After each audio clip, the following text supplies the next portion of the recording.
বৰ্তমানৰ পেণ্ডেমিকৰ সময়ত এই মহামাৰীৰ সময়ত ৰাইজৰ দৃষ্টি আকৰ্ষণ কৰা কেইটামান বিষয়বস্তু আছিল সেইকেইটা আমি আপোনালোকৰ জৰিয়তে ৰাইজক আগবঢ়াই দিব বিচাৰিলোঁ আৰম্ভণিতে মই অসমৰ সমূহ ৰাইজলৈ কৃতজ্ঞতা আৰু ধন্যবাদ জ্ঞাপন কৰিছোঁ জাতি বৰ্ণ ধৰ্ম নিৰ্বিশেষে বয়স আৰু ল'ৰা ছোৱালী পুৰুষ মহিলা সমন্বিতে যি ধৰণেৰে চৰকাৰৰ নীতি নিৰ্দেশনা বিশেষকৈ ৰেষ্ট্ৰিকশ্যনৰ সময়ছোৱা যিখিনি যাৱতীয় বিধি নিষেধাজ্ঞা সেইখিনি পালন কৰিছে আমি অসম পুলিচৰ তৰফৰ পৰা তাৰ কাৰণে তেখেতলোকৰ ওচৰত যথেষ্ট কৃতজ্ঞ আমিও এই মৰ্মে আহ্বান জনাইছিলোঁ আৰু আমি সেই আপাহতে ৰাইজক এই আপাহতে ধন্যবাদ জ্ঞাপন কৰিছোঁ সাধাৰণতে দেখা গৈছে গোটেই ৰাজ্যখনতে এই বিধি নিষেধাজ্ঞাবোৰ পালন হৈ আছে কিন্তু এটা কথা আমি উদ্বিগ্নতাৰে সৈতে লক্ষ্য কৰিছোঁ এই কথাষাৰে অসমৰ মাননীয় মুখ্যমন্ত্ৰী ডাঙৰীয়াকো চিন্তাত পেলাইছে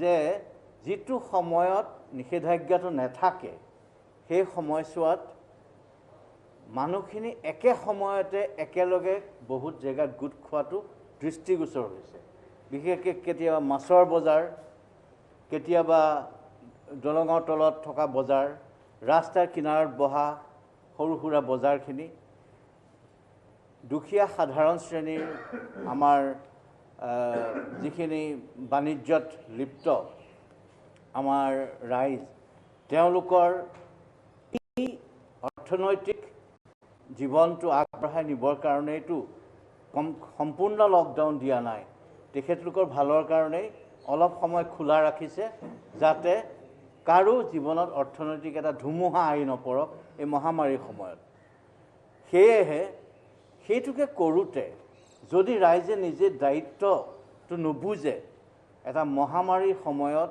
সংক্ৰমণ বস্তুটোলৈ কাৰণে তেওঁলোক কনচাৰ্ণ নহয় তেতিয়াহ'লে সেইটো বৰ দুখৰ কথা হয় আৰু অন্যান্য উপভোক্তায়ো গ্ৰাহকসকলেও একেবাৰে একে ধৰণৰ সময়তে জুমুৰি দি ধৰাটো এইটো সমীচীন হোৱা নাই গতিকে মই ৰাইজলৈ পুনৰ আহ্বান জনাইছোঁ যে এটা কাম কৰিব কিয় নোৱাৰে ৰাতিপুৱা 6টা বজাত দোকানবোৰ খুলিব পাৰে আৰু আমাৰ গ্ৰাহকসকলেও ৰাতিপুৱা সোনকালে ওলাই অহা এটা অভ্যাস কৰিব পাৰে যেতিয়া এটা বিপদে আমাৰ সমাজখনক খেদি আহে তেতিয়াহ'লে হয়তো আমি আমাৰ আৰাম আমাৰ চলন ফৰণ আমাৰ জীৱনধাৰাৰ গতিও অকণমান সলনি কৰিবলগীয়া হ'ব পাৰে সেইখিনি কৰিবলৈ মই সবিনয় অসম পুলিচৰ পৰা মই ৰাইজক আহ্বান জনাইছোঁ ৰাতিপুৱা 6টা বজাৰ পিছত দোকান খোলাৰ পিছত গ্ৰাহকসকলে 7টা 8টাৰ পৰা দোকানলৈ যাওক গৈ লাহে ধীৰে কিনক বস্তুটো হাই উৰুমি নকৰাকৈ 11টা বজাত বন্ধ হ'ব বুলি জানি ঠিক 10টা বজাত গ'লে গোটেইখিনি একেলগে জুমুৰি দি ধৰিলে তেতিয়া এইটো যিটো ডিষ্টেঞ্চিং ইজনে ইজনৰ পৰা অকণমান দূৰত্ব ব্যৱধান বজাই ৰখাটো সেইটোত অসুবিধা হৈ পৰে গতিকে সেইটো যাতে নকৰে আমি তাৰ কাৰণে সকলোকে সবিনয় আহ্বান জনাইছোঁ মই ইতিমধ্যে আমি মাননীয় মুখ্যমন্ত্ৰী ডাঙৰীয়াই বিচৰা মতে আমি পুলিচলৈও ইনষ্ট্ৰাকশ্যন দি পঠাইছোঁ যে ইতিমধ্যে লেচিসকলৰ লগত বজাৰৰ যিখিনি লেচি যিখিনি দোকানী এছ'চিয়েশ্যন আৰু টেক্সি ড্ৰাইভাৰ্ছ এছ'চিয়েশ্যন ইত্যাদিসকল তেওঁলোকৰ লগত আদান প্ৰদান কৰিবৰ কাৰণে ভাৱ বিনিময় কৰিবৰ কাৰণে আৰু তেওঁলোকক ৰিকুৱেষ্ট কৰিবলৈ যাতে লেচিসকলে দায়িত্ব লয় যেতিয়া বজাৰখন বহুৱাই এজন বিক্ৰেতাৰ পৰা ইজন বিক্ৰেতা অলপ ব্যৱধানত বহুৱালে অটোমেটিক মানুহখিনি আহোঁতে এক থোপা খাই নপৰে গতিকে এইখিনিতে শাক পাচলিৰ বজাৰখন মানে হেৰি সৰুকৈ পোহাৰটো মেলিলে, তাৰ পৰা 5 খোজ আগত গৈ পেলাই বেলেগ এখন, তাৰ পৰা 5 খোজ আগত গৈ পেলাই আকৌ বেলেগ এখন। তেতিয়া এটলিষ্ট মানুহবোৰে একেলগে জুমুৰি ধৰি নধৰে। সেইখিনি লেচিসকলৰো দায়িত্ব হ'ব লাগে। অকল পুলিচে গোটেইবোৰ কৰিবলৈ গ'লে মাৰপিট কৰিব লাগিব, আৰু মাৰপিট পৰাপক্ষত এনেকুৱা বিপদৰ সময়ত আমি এতিয়া কৰিব বিচৰা নাই। গতিকে নিজেই দায়িত্বখিনি বুজি পেলাই যদি কৰে তেতিয়াহ'লে ভাল, কিন্তু আমি আদাৰৱাইজ কঠোৰ আইনী ব্যৱস্থা নিশ্চয়কৈ ল'ম। ঠিক তেনেকৈ দোকানীসকলেও ৰাতিপুৱা সোনকালে খুলি তেওঁলোকে নিজৰ দোকানৰ আগত চাৰ্কুল আঁকি বৃত্তাকাৰে আঁকি কিউ কৰিবলৈ এটা ব্যৱস্থা প্ৰত্যেক দোকানে দোকানে আগত কৰিব লাগে। তেতিয়াহ'লে মানুহখিনিও তেনেকৈ থিয় হৈ পেলাই বেলেগ বেলেগ টাইমত আহিব পাৰে। এইখিনিৰ উপৰিও যিখিনি হোম ডেলিভাৰী ছিষ্টেম, মই চৰকাৰকো জনাইছোঁ, এইটো মই আহ্বানহে জনাব পাৰোঁ, মই আইন বনাব নোৱাৰোঁ, কিন্তু চৰকাৰক আহ্বান জনাইছোঁ আৰু চৰকাৰেও এইটো কৰিবলৈ আমাক আগবাঢ়িবলৈ কৈছে। হোম ডেলিভাৰী ছিষ্টেমটোত বিশেষকৈ যেনেকৈ জমেট' বা অন্যান্য হোম ডেলিভাৰী এনেকুৱা ইউনিটবোৰ আছে, তেওঁলোকক যোগেদি বা আদাৰৱাইজ দোকানীখিনি নিজেও তেখেতলোকে যদি ঘৰে ঘৰে কাৰোবাক চাউল লাগে 5 কিলো, তেওঁলোকে দোকানীসকলে গৈ ঘৰত দি থৈ আহিলেগৈ। কাৰোবাক কিবা এটা লাগে তেনেকুৱা মনোহাৰী কিবা বস্তু, পণ্য সামগ্ৰী, সেইখিনি ঘৰত গৈ দি থৈ আহিলেগৈ।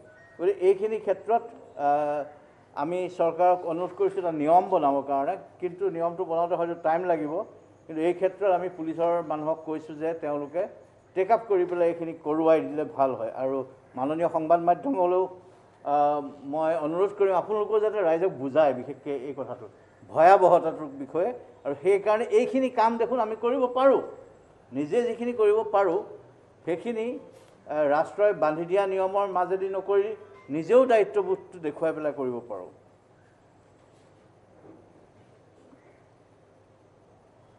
আমি 4টা হেল্পলাইন ইতিমধ্যে অপাৰেট কৰি আছোঁ। এইখিনি পুলিচৰ মানুহ যিখিনি সংক্ৰমিত হৈছে তেওঁলোকৰ সহায়ৰ কাৰণে, তেওঁলোকৰ ঘৰখনৰ সহায়ৰ কাৰণে আমি ইয়াত কেইবাটাও হেল্পলাইন বৰ্তমান চলাই আছোঁ, আৰু জিলাই জিলাই হেল্পলাইন চলি আছে বেটেলিয়নত আৰু জিলাই জিলাই। গতিকে এওঁলোকে খবৰ কৰে আমাৰ পুলিচৰ মানুহক, আৰু সহায় যিখিনি হাত আগবঢ়াব লাগে কৰি দিয়ে পৰিয়ালটোকো। আৰু মাননীয় মুখ্যমন্ত্ৰীৰ নিৰ্দেশ মতে আমি সাধাৰণ ছিনিয়ৰ চিটিজেন, যিখিনি জ্যেষ্ঠ নাগৰিক, তেখেতলোকৰ সহায়ৰ কাৰণে, যিকোনো ধৰণৰ সহায়ৰ কাৰণে প্ৰত্যেক জিলাতে একোটা হেল্পলাইন আৰম্ভ কৰিবলৈ আমাৰ পুলিচক নিৰ্দেশ দিছোঁ।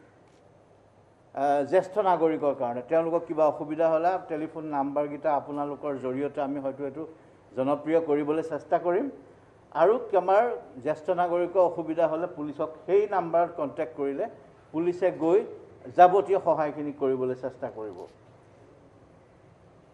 আৰু লগতে ভেকচিনেশ্যনৰ কাৰণে যাবলগীয়া যিখিনি লোক, তেওঁলোকৰ কাৰণেও আমি এটা হেল্পলাইন নম্বৰ কৰিম। কোনোবা মানুহৰ ভেকচিনেশ্যনৰ কাৰণে যাবলগীয়া আছে, যাব পৰা নাই, পুলিচৰ সেই বিশেষ নাম্বাৰটোত কৰিলে টেলিফোন তেওঁলোকক হেল্প কৰি দিব, যি ধৰণৰ হেল্প লাগে। ইতিমধ্যে আমি বহুত হেল্প কৰি আছোঁ, সেইখিনি আমি বিশেষ ধৰণে কৈ ফুৰা নাই। আপোনালোকে নিশ্চয় টুইটাৰ একাউণ্টত আমাৰ দেখিবই কিমান মানুহে বেলেগ বেলেগ সহায় বিচাৰিছে, আৰু আমি আউট অফ ৱে গৈ বহুত মানুহক, আনকি কাৰোবাৰ ঘৰত ভয়ংকৰ ঘটনা হোৱা ঘৰতো ঢুকুৱা মানুহকো আমি সহায় কৰি দিছোঁগৈ, তেওঁলোকৰ পৰিয়ালটো চাই দিছোঁ। এনেকুৱা ধৰণৰ জিলাই জিলাই আমাৰ পুলিচে ইতিমধ্যে কিছুমান কাম কৰি আছে, কিন্তু এতিয়া এইটো স্পেচিফিকেলি বিশেষকৈ ভেকচিনেশ্যনৰ কাৰণে যাবলগীয়া ৰাইজক এইটো সহায় কৰা হ'ব। আৰু পুলিচক নিৰ্দেশ দিয়া হৈছে যিখিনি মানুহ ডিষ্ট্ৰেছত আছে, সমস্যাত আছে, সাধাৰণ লোক, দৰিদ্ৰ শ্ৰেণীৰ লোক, সমস্যা হৈছে কাৰোবাৰ, তেওঁলোকে ওলাই আহিছে, তেওঁলোকক বুজোৱাত বেছি গুৰুত্ব দি দৰকাৰ হ'লে আনকি আমি পুলিচে গাড়ী দি পেলাই থৈও আহিছোঁ, বহুত ক্ষেত্ৰত এইখিনিও কাম কৰি থকা হৈছে। এনেকুৱা ধৰণৰ কামখিনি অকণমান কৰি দিবলৈ কৈছোঁ, কিন্তু আমি তাতে নিয়োগ হৈ থাকিব নোৱাৰোঁ। গতিকে ৰাইজে মহানুভৱতাৰে এইটো যাতে বুজে যে আমি কেৱল সেইখিনিকে কাম কৰি থাকিলে নহ'ব, কাৰণ অপৰাধ আছে, ইয়াত এণ্টি ইনচাৰ্জেঞ্চি ইছ্যু আছে, অসমত উগ্ৰপন্থামূলক সমস্যা আছে, ইটো সমস্যা ডেইলি আইন শৃংখলামূলক সমস্যা ইত্যাদি বহুত থাকে। গতিকে পুলিচবিলাক বিজি থাকিবলগীয়া হয়, আৰু সেইকাৰণে আমি এইখিনি য'ত পাৰোঁ ত'ত তেনেধৰণে কৰিম। তাৰোপৰি অন্যান্য ধৰণৰ হেল্পলাইন, এতিয়া মানুহৰ মানসিকভাৱে দুৰাগ্ৰস্ত হ'ব সময়, আৰু বহুত ধৰণৰ অন্যান্য সমস্যা থাকে, নিয়ম কিছুমানে বুজি নাপায়। তেওঁলোকৰ কাৰণে আমি আছাম ষ্টেট ডিজাষ্টাৰ মেনেজমেণ্ট অথৰিটিক ৰিকুৱেষ্ট কৰিছোঁ, তেওঁলোকে এটা ছিৰিজ অফ হেল্পলাইন খুলিব। তেওঁলোকক আমি অনুৰোধ কৰিছোঁ আপোনালোকে এইখিনি খোলক। তেখেতলোকৰ নিজৰ বহুত ষ্ট্ৰং ফ'ৰ্চ আছে, আৰু এইখিনিক ব্যৱহাৰ কৰি বেলেগ বেলেগ ধৰণৰ অন্যান্য সহায় ৰাইজক যেনেকৈ কৰিব পাৰি সেইখিনি তেওঁলোকে কৰিব। এতিয়া আমি আমাৰ জিলাসমূহতো একোটা আইচলেশ্যন চেণ্টাৰ আৰম্ভ কৰিব লৈছোঁ আমাৰ পুলিচৰ কাৰণে। জিলাসমূহত আৰু আমাৰ বেটেলিয়নসমূহত এটা আইচলেশ্যন চেণ্টাৰ মই নেশ্যনেল হেল্থ মিছনক আৰু স্বাস্থ্য বিভাগক বিশেষকৈ এই ক্ষেত্ৰত আমাৰ কৃতজ্ঞতা জ্ঞাপন কৰিছোঁ। মাননীয় মন্ত্ৰী মহোদয়ৰ উদ্যোগত আৰু মাননীয় মুখ্যমন্ত্ৰী ডাঙৰীয়াৰ নিৰ্দেশত NHM-এ আমাৰ প্লেনটো যিটো আমি কৰিবলৈ গৈছোঁ পুলিচৰ কাৰণে সেইটো অনুমোদন দিছে, আৰু অনুমোদন দিয়াই নহয়, তেখেতলোকে আমাৰ যাৱতীয় সাহায্যখিনিও ইতিমধ্যে দিম বুলি লিখিত প্ৰতিশ্ৰুতি দিছে। আমাৰ মানুহখিনিক যাতে হোম কোৱাৰেণ্টাইন নকৰে, বিশেষকৈ নিম্নবৰ্গৰ আমাৰ পুলিচৰ মানুহ, কাৰণ থকা জেগাবোৰ বহু সৰু হয়, ঘৰৰ বাকীসকল মানুহ ইনফেক্টেড হ'ব পাৰে।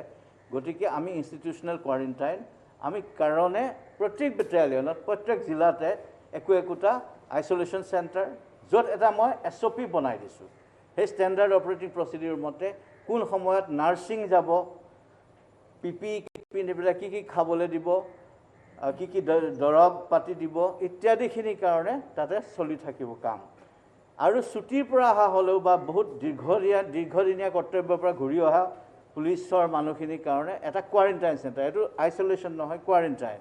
তেওঁলোকক 3 দিন 5 দিন ৰখা হ'ব, যাতে তেওঁলোকক চোৱা হ'ব তেওঁলোকে বাহিৰৰ পৰা সংক্ৰমিত হৈছে নেকি, তাৰপিছত ৰেট বা RT-PCR কৰি পেলাইহে তেওঁলোকক পুনশ্চ ডিউটিত লগোৱা হ'ব।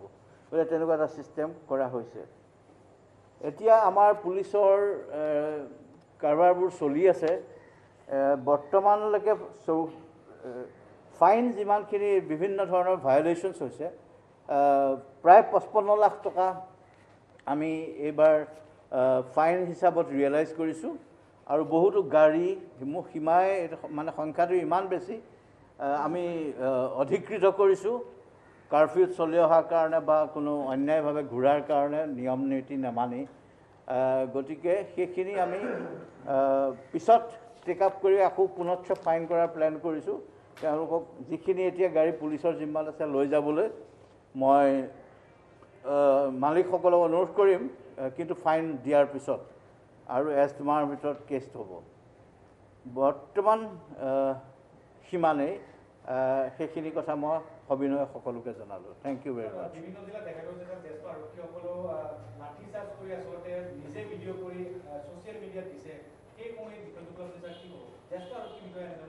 আমি আচলতে মই যিখিনি দেখিছোঁ বেছি এনেকুৱা ধৰণৰ দেখা নাই।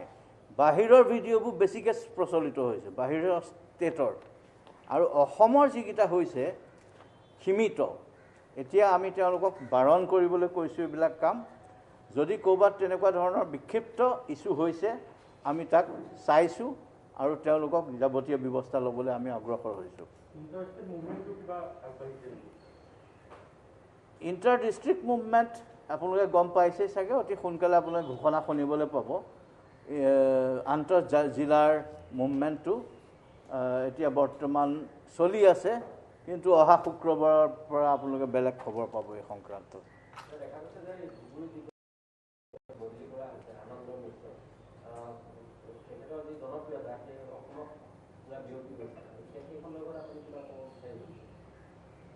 মই নিবিচাৰোঁ ক'বলৈ, আচলতে বহুতৰ হৈছে, আজিকালি মিডিয়াটো খুব বেছিকৈ ওলায়, আমাৰ দিনতো হৈছিলে তেনেকুৱা ঘটনা গতিকে আজিকালি ব্যাপ্ত বেছি হয় মিডিয়াটো খুব ষ্ট্ৰং কাৰণে গতিকে ভাল কথা ৰাইজে ভাল পোৱা কাম কৰিছে ভাল কাম কৰিছে গতিকে ভাল কৰে আৰু আনন্দ মিশ্ৰক আমি ভাল অফিচাৰ বুলি তেওঁ স্বীকৃতি দিছোঁ আৰু তেনেকৈ বহুত অফিচাৰে কাম কৰি আছে আৰু Assam police in generally R proud of ছাচ good officers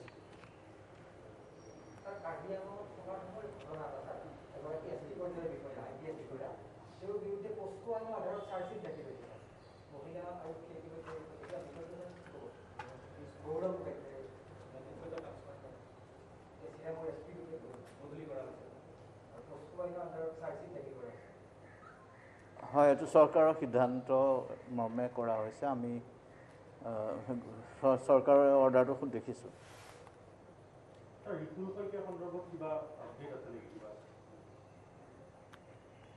ঋতুল Saikia সন্দৰ্ভত আমি জানো তেওঁ আলফা জিমাত আছে আমি আগতেও কৈছিলোঁ তেওঁৰ উদ্ধাৰৰ কাৰণে প্ৰচেষ্টা চলি থাকিব এতিয়া পুলিচৰ এক্টিভ কেছ আজিৰ দিনত 163 পুলিচৰ পজিটিভ কেছ 163 347 জনৰ হৈছিলে ভাল পাইছে